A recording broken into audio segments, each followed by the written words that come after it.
Hello, welcome back to Inner Peace Place. I'm Karen. We're going to talk about the skill of being in the moment.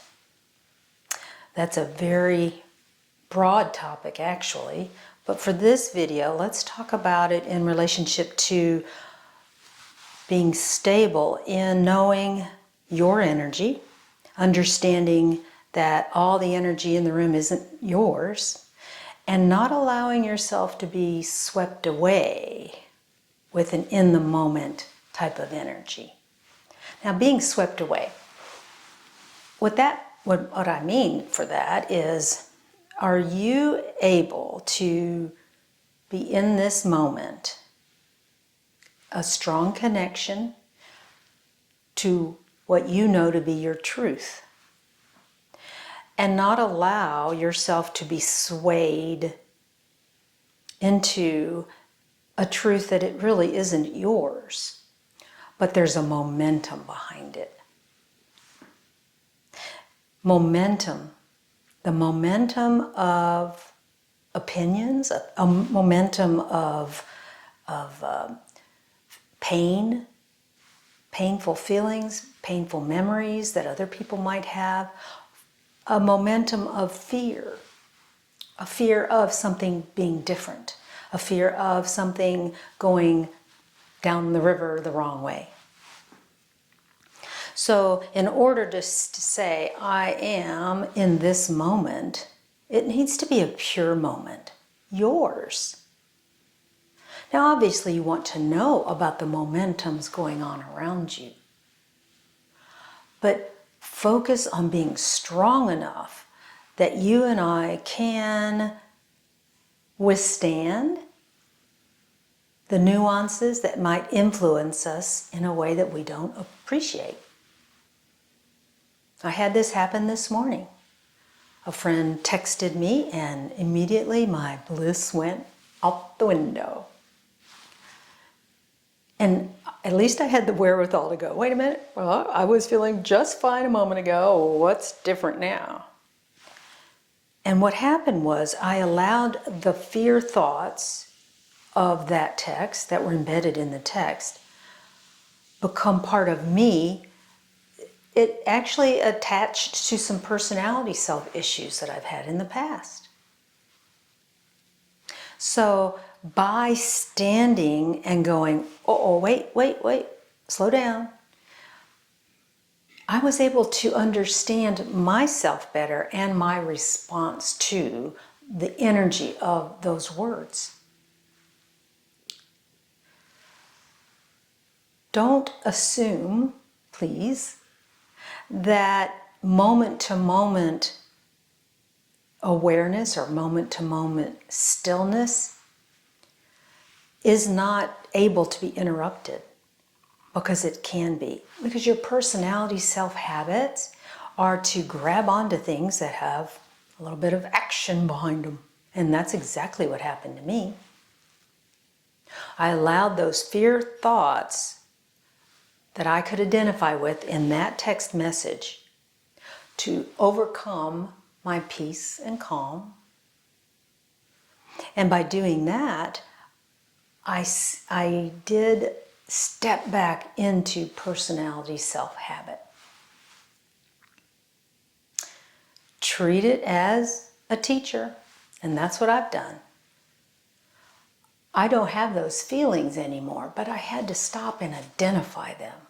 I had been swept away by a millisecond worth of reading.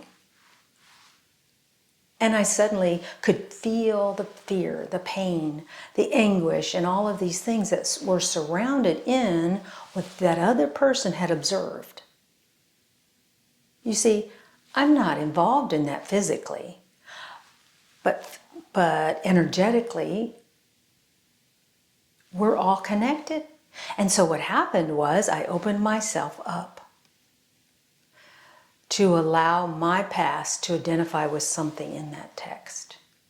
And you'll find this happening at the grocery store or pumping gas or, going and dropping your kids off at school, is that you'll overhear something or come into the presence of someone who has a very strong fear-based and or aggressive nature.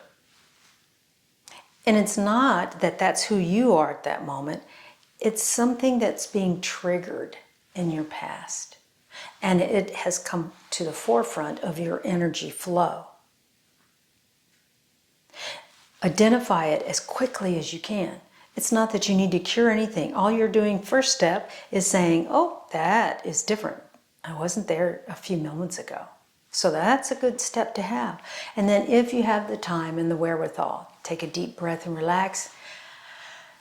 And see if you can make the part of your body or your head that's playing with that energy expand. Expansion is your friend. By taking the energy and making it larger, gives space. It gives space for higher frequency energies to enter it. Maybe that's what getting bigger is all about. When you allow your attention units to spread out, you can find more upward spiral issues or energies and embed them all around this downward flow. So again, you're not pushing away the fear thoughts or the anger thoughts or any of these things. You're just allowing more of the thoughts and or energies to prevail. Being overwhelmed or being swept away happens. The skill to inner peace is to identify as quickly as you can after the shift happens and breathe light into it, and the individual or individuals offering this downward spiral energy. Again, you don't want to do this to them. You just see beauty and light going their direction and then focus on something else. The longer you leave your attention on the downward spiral activities or words or actions of an individual, it sticks to you longer. If you think about it, if you play with it in your head, it just gets stuck in there, and then you're really struggling to get back to my inner peace. So be careful with this one. Don't get caught up in a momentum of downward flow unless that is a choice you're making in the moment while your connection is strong with the all that is, while you're aware of that beautiful connection. Love and light to you and your path, and I'll see you next time. Bye-bye.